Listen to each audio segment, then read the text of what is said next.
안녕하세요, 여러분. 오늘 밤 우리는 참 51년 한성의 차가운 공기 속으로 걸어 들어갑니다. 불에 그을린 형장 기둥, 피 젖은 흙냄새, 그리고 저 멀리서 들려오는 군졸들의 숨소리까지. 지금 이 순간 저는 그 한가운데 서 있습니다. 제 발끝 아래에서 바람이 스치며 한 가지를 속삭이네요. 아마 살아남지 못할 거예요. 편안해지기 전에 잠시 시간을 내어 동영상에 좋아요를 누르고 구독해 주세요. 하지만 제가 하는 일이 정말 마음에 드신다면요.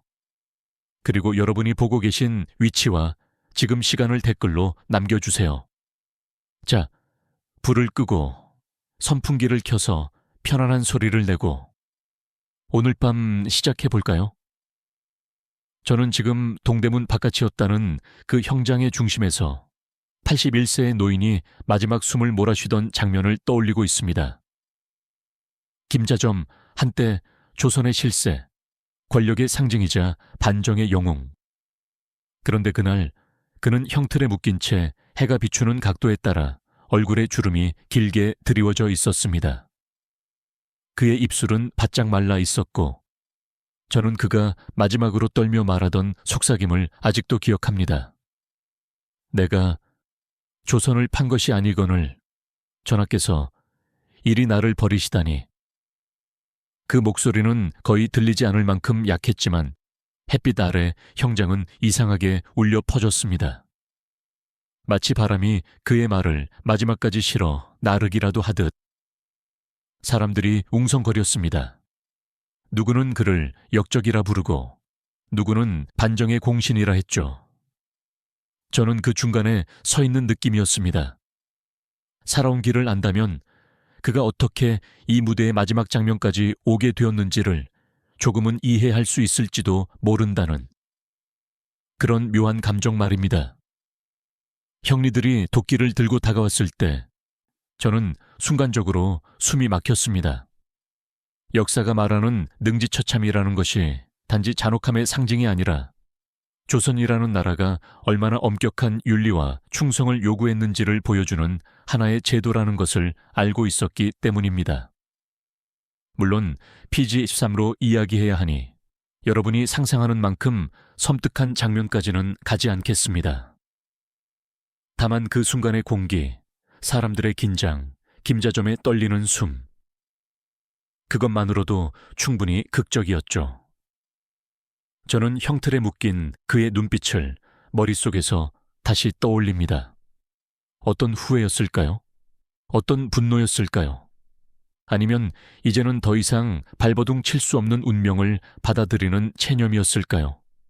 학자들 사이에서도 여전히 논쟁이 있습니다. 그의 죄가 과연 능지처참에 해당할 만큼 중대했는가라는 질문 말입니다. 그 논쟁 속에 저는 사람의 욕망이 얼마나 쉽게 자신을 속이고 결국 자신을 삼켜버리는지를 다시 생각하게 됩니다. 그때 문득 옆에서 들리던 어떤 장정의 목소리가 아직도 잊히지 않습니다. 참 이상한 게 말이요. 저 양반이 없었으면 인조 반정은 성공 못했을 텐데. 사람 일은 모르는 법이지.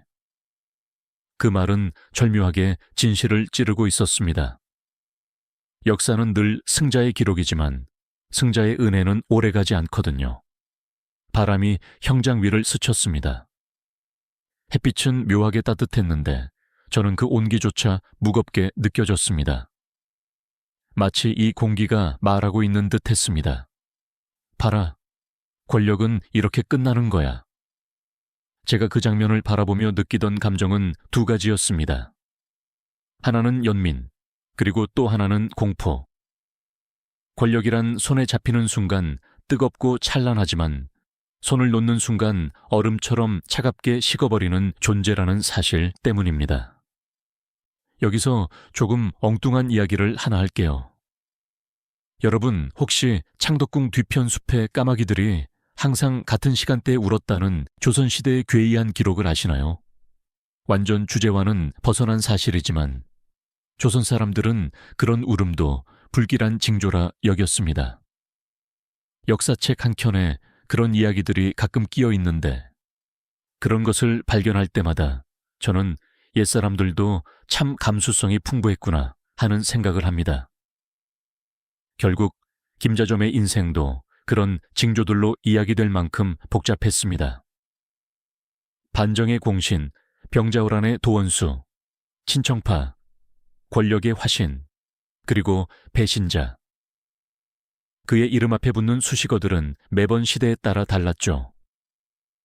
그날 형장에서 울린 마지막 비명은 단순한 한 개인의 최후가 아니라 한 시대의 어둠이 끝나는 소리 같기도 했습니다. 그리고 새로운 시대가 시작된다는 무거운 경고처럼 들리기도 했어요. 저는 그 순간 머릿속으로 질문을 던졌습니다. 만약 그가 다른 선택을 했더라면 이 끝은 달라졌을까? 그 질문은 학문적으로도 끝없는 논쟁거리입니다. 사람의 욕망이 선택을 결정하는지, 시대가 선택을 강요하는지, 김자점의 행동은 개인의 욕망 때문이었을까? 아니면 시대의 흐름이 만든 필연이었을까?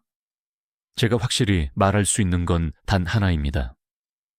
그의 마지막 장면은 갑작스러운 몰락이 아니라 아주 오래전부터 조용히 쌓여온 균열의 끝이었다는 것. 그 균열을 따라가다 보면 나주에서 잠들지 못했던 한 어린 소년, 권력의 계단을 오르며 스스로 점을 찍던 청년, 반정의 밤을 지휘하던 실세, 그리고 배신과 두려움 속에서 흔들리던 정치가.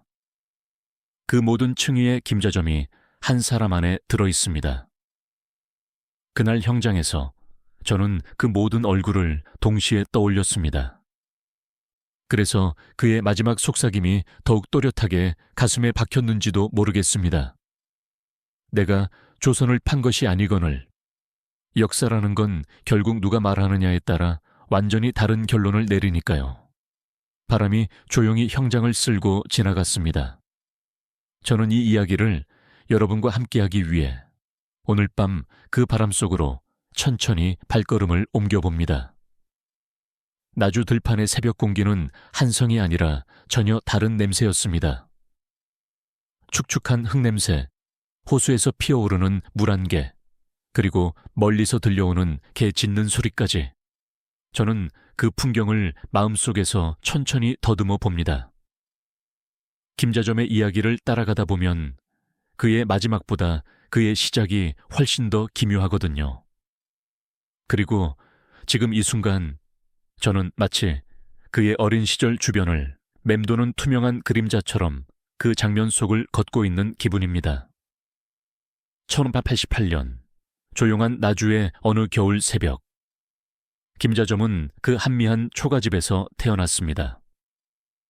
기와집의 고요한 위엄이 아니라 바람만 조금 불어도 삐걱거리던 나무 기둥. 저는 그런 집 앞에 서 있는 기분으로 숨을 한번 들이켭니다. 조금 춥네요.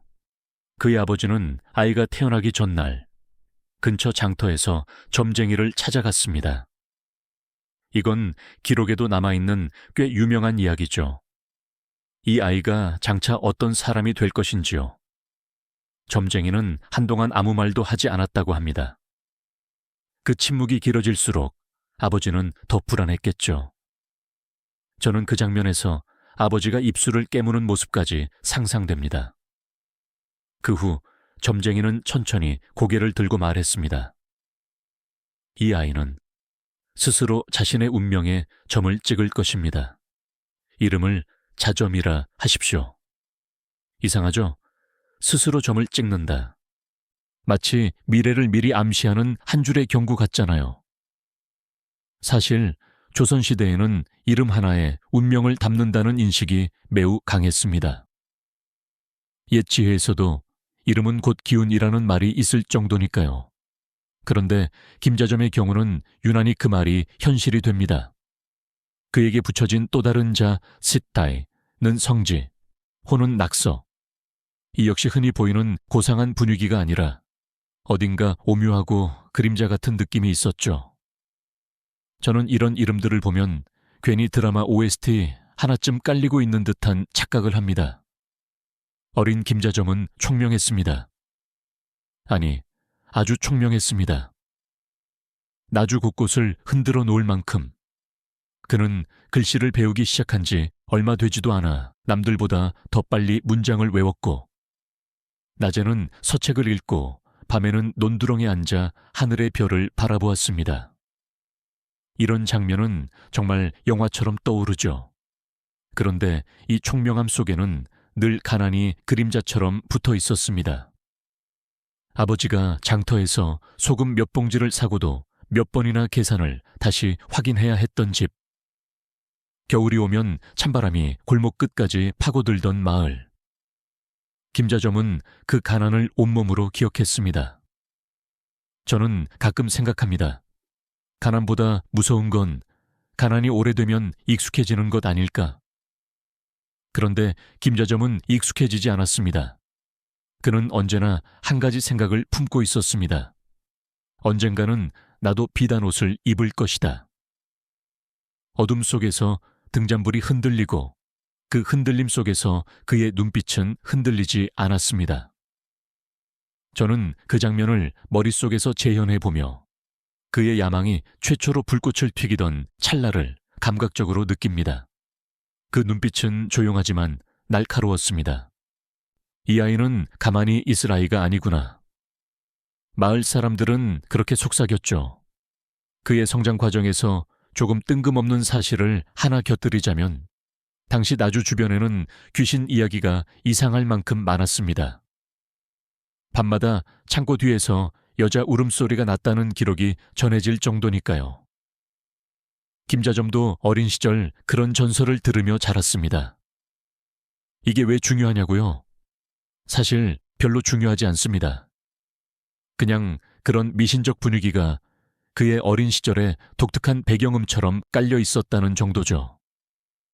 그러나 중요한 건 그가 그런 미신과 가난 속에서도 책과 권력을 꿈꾸었다는 사실입니다. 청년이 된 김자점은 음보로 관직에 진입했습니다. 양반 가문 출신이긴 했지만 변방의 한미한 집안이었기에 그 출발은 화려하지 않았습니다.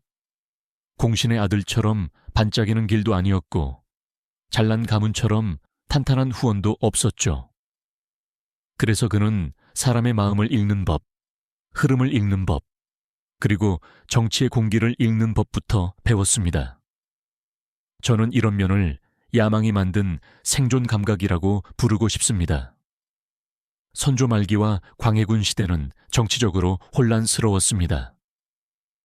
외란의 상처가 채 아물기도 전에 권력 다툼은 다시 치열해졌고 조정에는 서로 다른 무리들이 얽히고 설켜 있었습니다. 김자점은 그런 권력의 냄새를 누구보다 빠르게 맡았습니다. 그는 먼저 이귀, 김류 같은 서인 세력에게 조용히 다가갔습니다. 서인의 모임에 슬그머니 들어가 듣기만 하든가 혹은 간단한 의견만 내던 그 조심스러운 태도는 금세 눈에 띄었죠. 그 모임에서 처음 들은 말을 그는 잊지 않았습니다. 광해군은 형제를 죽이고 어머니를 유폐시켰소. 그런 왕이 어찌 조선을 이끌겠소.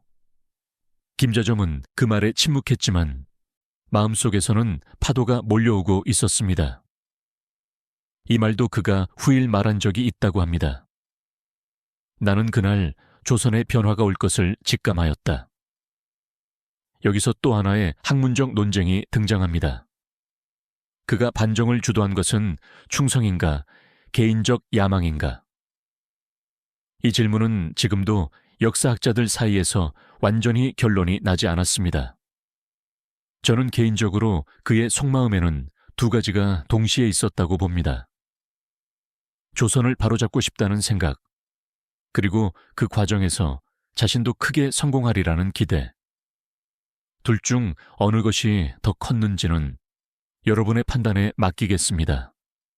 어쨌든 그 순간부터 김자점의 야망은 불꽃이 아니라 횃불이 됩니다. 그는 서인들을 설득하며 자리를 잡습니다. 밤마다 비밀 회합이 열릴 때마다 그는 조금 더 깊은 자리로 들어갔습니다. 혹은 사람들 사이를 유연하게 오가며 핵심 정보를 모았습니다. 그는 권력의 문을 두드리는 것이 아니라 문이 열리기 전에 그 문이 어디로 열릴지 먼저 감지하는 사람이었습니다. 그 능력은 분명 탁월했습니다. 다만 그 출발이 너무 밝게 빛났던 만큼 그 끝이 더 어둡게 떨어진 것은 아닐까 하는 생각이 듭니다. 어린 시절 가난 속에서 불타올랐던 욕망. 이 욕망은 이제 조선을 흔들 반정의 그림자로 변했습니다. 그리고 바로 이 다음 순간 역사는 그의 손을 잡고 높은 곳으로 끌어올립니다. 하지만 동시에 그를 파멸로 몰고 갈 첫 계단도 함께 놓아두었죠. 창덕궁의 담장은 새벽 안개 속에서 희미하게 흔들리고 있었습니다. 제가 그 장면을 떠올릴 때면 마치 제가 그들과 함께 그 새벽을 숨죽이며 지나는 것 같은 기분이 듭니다. 날숨이 하얗게 흩어지고 군졸들의 갑옷이 서로 스치는 소리가 바람에 녹아듭니다. 그 순간의 긴장감은 말 그대로 공기를 자르는 칼날 같았어요. 1963년 음력 3월 13일 새벽, 반정의 날. 김자점은 그 중심에 있었습니다. 하지만 저는 그를 조금 뒤쪽에서 지켜보고 있는 느낌이었습니다. 마치 그림자처럼요. 그는 손에 쥔 칼을 아래로 길게 내려뜨리고 말없이 앞으로 걸었습니다. 발걸음이 무거웠지만 이상하게도 흔들리지는 않았죠. 저는 그의 등 뒤에서 그 기묘한 긴장감을 느낄 수 있었습니다. 그날의 공기는 무겁고 축축하고 신경을 자극하는 소리들로 가득했습니다. 갑옷에 작은 금속 마찰음, 누군가 숨을 참다내쉬는 얇은 숨소리, 그리고 멀리서 아직 잠들지 않은 개의 울음 같은 것들까지. 그 순간 김자점이 속으로 어떤 이야기를 하고 있었는지 저는 상상할 수밖에 없습니다. 오늘 실패하면 난 역적이다. 오늘 성공하면 나는 조선의 새로운 질서를 세우는 사람이 된다. 그의 마음은 분명 이 두 문장 사이에서 흔들렸겠죠. 저는 그 심리를 생각할 때마다 늘 기묘한 감정에 빠집니다. 사람은 선택의 순간, 두려움과 욕망이 동시에 가장 크게 요동친다고 하잖아요. 그날 그 새벽이 바로 그런 순간이었습니다. 서인들은 이미 마음을 모았습니다. 이귀, 김유, 정충신, 그리고 김자점. 그들은 어둠 속에서 서로의 얼굴을 확인했습니다. 김자점이 낮게 말했습니다. 오늘이 아니면 다시는 기회가 없다. 그는 이미 수많은 밤을 술술처럼 엮어 만든 계획을 이 순간에 맞춰왔습니다. 하지만 저는 그가 단순히 조선을 위해 움직였다고 생각하지 않습니다. 그의 마음속에는 여전히 어린 시절 등잔불 아래에서 불타올랐던 그 비단옷의 꿈이 자리 잡고 있었을 겁니다. 권력은 누구에게나 매혹적이지만 가난을 견딘 사람에게는 더욱 절실합니다. 이건 조선시대를 넘어 지금도 변하지 않는 이상한 인간의 공식 같아요.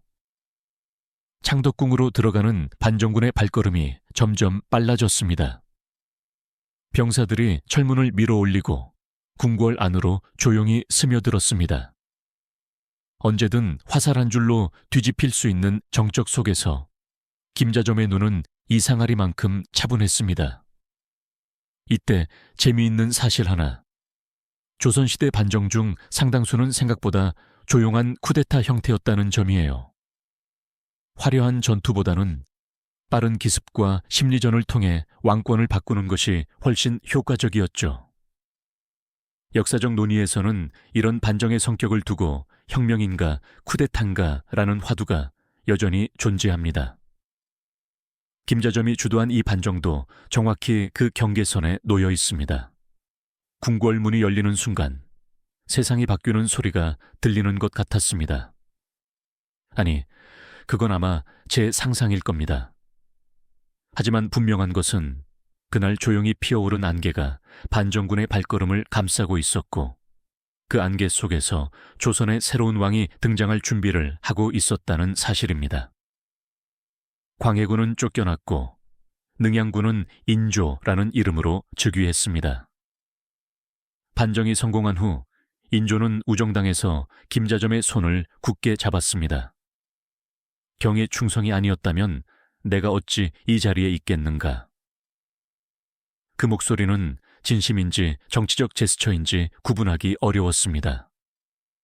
저는 그 장면을 떠올릴 때 묘하게 등골이 서늘해집니다.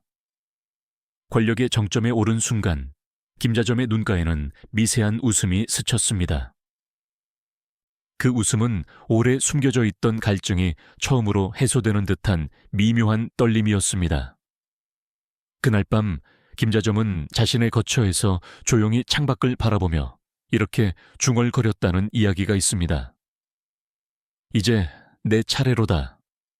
저는 그 문장을 들을 때마다 깊은 한숨이 나옵니다. 왜냐면 저는 이미 그의 끝을 알고 있으니까요. 권력의 시작점에서 이미 그의 파멸의 그림자가 발아하고 있었던 겁니다. 이제 그는 정사공신 1등이 되었고 한성부 판윤을 맡았습니다. 조선의 실질적 권력 구조가 그의 손바닥 위에 놓였다고 해도 과언이 아니었죠. 하지만 인간의 욕망은 묘합니다. 권력이라는 건 손에 쥐는 순간 더 많은 것을 원하게 만드는 마법 같은 속성이 있어요. 그도 예외가 아니었습니다. 표면적으로는 백성을 위한 인물이라는 이미지를 만들었고 남인을 등용하는 척하며 균형을 맞추는 듯 했지만 실상은 모든 실권을 서인들에게 집중시키며 자신만의 판을 짜고 있었습니다. 그의 이런 겉과 속이 다른 행보는 조정 곳곳에 균열을 만들었습니다. 늘 그렇듯 균열은 처음에는 보이지 않습니다. 그러다 어느 순간 귓가에 작은 균열음이 들리기 시작하죠. 그날도 그랬습니다. 김자점, 저 사람, 겉과 속이 다르오. 조심해야 합니다. 야심이 지나치오. 그런 음성들은 인조의 귀에도 들어갔지만 인조는 그 경고들을 흘려보냈습니다. 어쩌면 그는 김자점에게 너무 많은 것을 빚졌다고 느꼈을지도 모르죠. 하지만 저는 그때 이미 김자점의 발걸음 아래에서 작디작은 모래들이 미세하게 흔들리고 있었다는 것을 느낍니다. 역사는 늘 그렇게 시작됩니다. 거대한 몰락도 언제나 아주 작은 균열음에서 시작되니까요.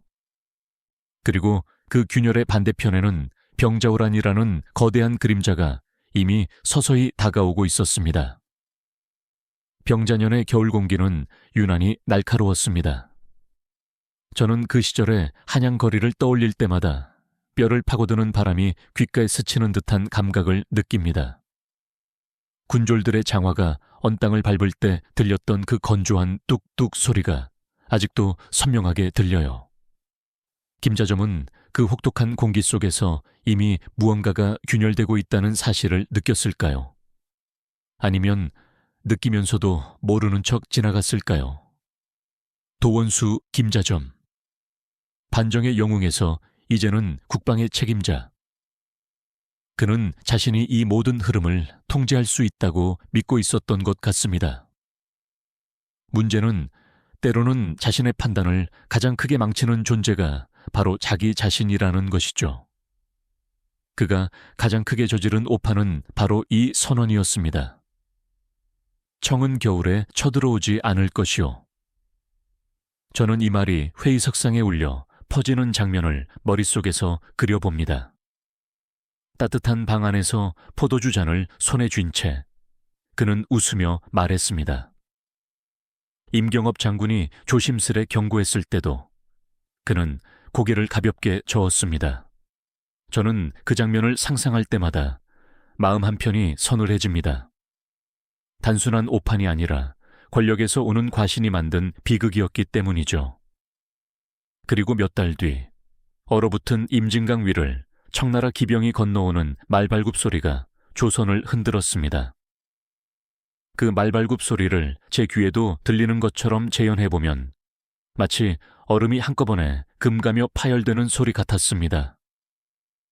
어찌 이런 일이. 청군의 기습 소식을 들은 순간 김자점의 얼굴은 순식간에 창백해졌습니다. 이 지점에서 작은 역사적 사실 하나를 곁들이면 재미있습니다. 기록에 따르면 청군은 당시 혹한에도 불구하고 말을 위한 특수 제설용 신발을 만들었다고 합니다.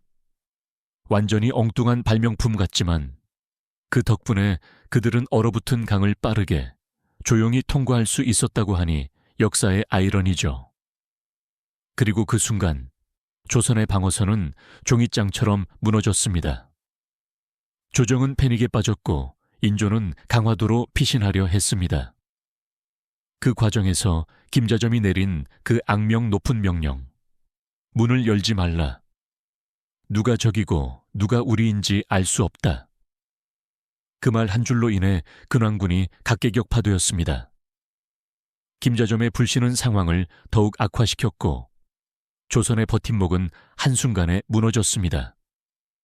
저는 이 장면을 떠올릴 때마다 늘 인간의 공포가 부르는 또 하나의 비극을 생각하게 됩니다. 공포는 판단을 흐리고 흐려진 판단은 더 큰 파멸을 만듭니다. 결국 인조는 남한산성으로 도망쳤고 그곳에서 50일을 버티다 무너졌습니다. 그리고 삼전도의 그 굴욕적인 장면. 조선왕이 청국 황제 앞에 무릎을 꿇는 순간 김자점은 바로 옆에서 그 광경을 바라보고 있었습니다. 그 눈빛이 어땠을까요? 참담함? 후회? 아니면 또 다른 계산? 기록에는 김자점의 눈빛이 복잡했다 정도로만 남아있지만 저는 그의 내면에서는 또 다른 야망이 움직였다고 생각합니다. 이제 조선은 청과 가까워져야 한다. 그래야 내가 산다. 그의 생존 전략은 아주 빨랐습니다. 그는 친청파로 변했고 청과 조선 사이에 중재자 역할을 자처했습니다. 외견상으로는 외교를 맡는 충신처럼 보였지만 실상은 자신의 권력을 유지하기 위한 교묘한 거래였죠. 그리고 이 과정에서 등장하는 인물이 바로 소현세자입니다. 청나라에 볼모로 갔다가 돌아온 왕세자. 서양 문물, 새로운 생각들, 청과의 현실적 관계를 강조하던 개혁적 인물. 저는 소현세자를 떠올릴 때마다 찬란한 빛이 그를 감싸고 있는 것 같은 느낌이 듭니다. 그 빛은 김자점에게는 위협으로 보였겠죠. 그래서 그는 다시 한번 아주 조용하지만 치명적인 공격을 시작합니다. 세자는 청의 풍속을 따르고 있습니다. 세자는 조선의 법도를 무너뜨릴 것입니다.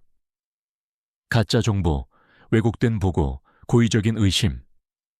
그 모든 바늘이 세자를 향했습니다. 그리고 2달 뒤 소현세자는 갑작스레 죽었습니다. 얼굴이 검게 변하고 입에서 검은 피가 나왔다고 전해지죠. 저는 이 장면을 기록으로 읽을 때마다 섬뜩함과 동시에 묘한 안타까움을 느낍니다. 마치 조선의 미래가 그날 함께 꺼져버린 것만 같아서요. 그리고 그 자리에서 김자점은 조용히 속삭였다고 합니다.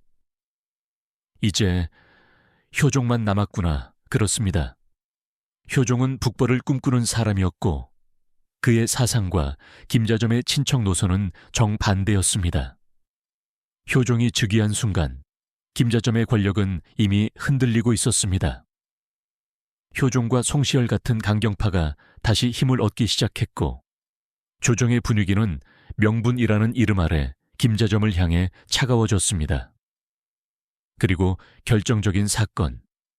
김자점이 청에 몰래 사람을 보내 조선이 북벌을 준비한다고 밀고한 사실이 드러납니다. 이건 명백한 국가 배신이었죠. 그 순간부터 그의 몰락은 거스를 수 없는 강물처럼 흘러가기 시작합니다. 그의 지지자들도 하나둘 등을 돌립니다. 마치 거대한 나무가 서서히 썩어가다 어느 날 갑작스레 무너지는 것처럼 저는 이 지점에서 늘 한 가지 질문을 떠올립니다. 과연 그가 다른 시대에 태어났다면 그는 배신자가 아니라 영웅이 되었을까? 이건 역사가 늘 품고 있는 열린 토론의 주제 중 하나죠.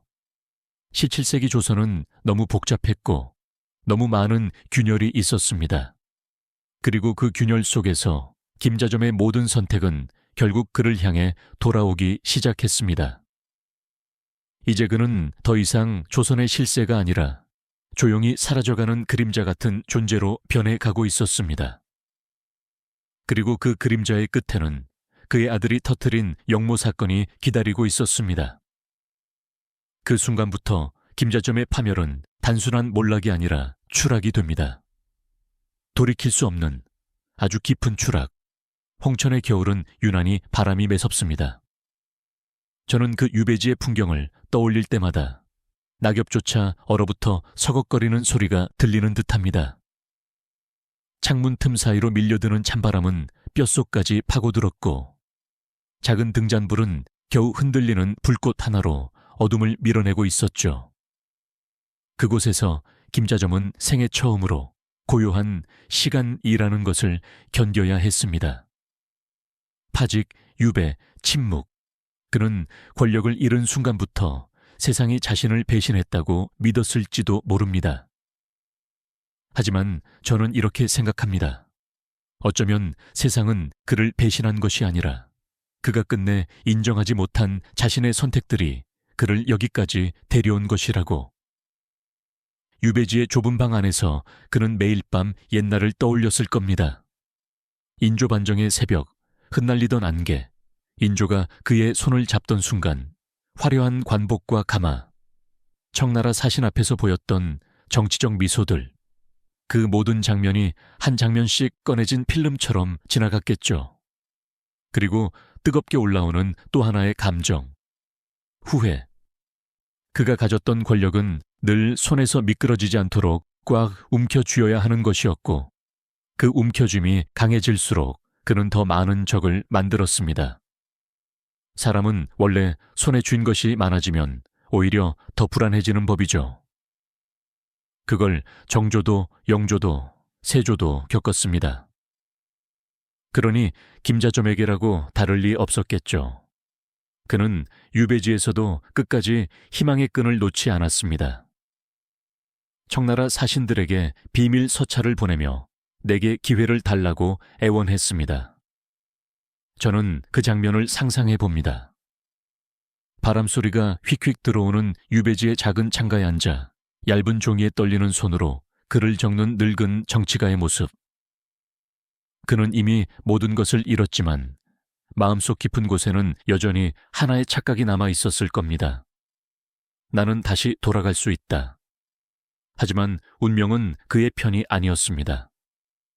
아니, 정확히 말하면 운명은 그가 평생 피하려 했던 것을 이제야 갚으려는 듯 했습니다. 그러던 어느 여름, 홍천에 청천벽력 같은 소식이 전해집니다. 그의 아들 김익이 영모를 꾸몄다는 사실.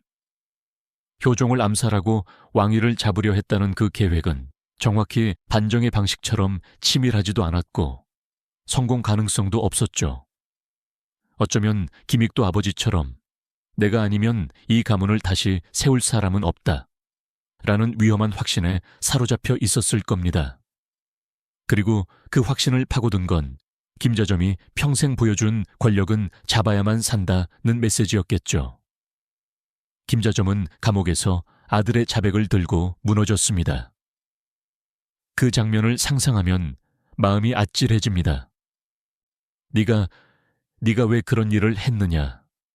아버지, 가문을 다시 일으키려 했을 뿐입니다. 그 대화 속에는 두 세대의 야망이 부딪히는 소리가 담겨 있었고 같은 순간 두 세대의 비극이 동시에 무너졌습니다. 저는 그 대화를 떠올릴 때 갑자기 아주 엉뚱한 생각을 하곤 합니다. 사람은 정말 비극도 유전되는 걸까? 그건 지금도 심리학 논문에서 여전히 논쟁되는 주제입니다. 김익의 영모는 조정에게 완벽한 명분이 되었습니다. 김자점 일가는 이제 끝내야 한다. 효종과 송시열을 비롯한 강경파는 그의 삶 전체를 다시 도마 위에 올려놓았습니다. 반정 이후 공신들을 제거하고 병자호란을 불러오는 오판을 저지르고 소현세자를 모함했고 국가 기밀을 청에 밀고 했으며 그리고 이제 아들마저 왕을 죽이려 했다.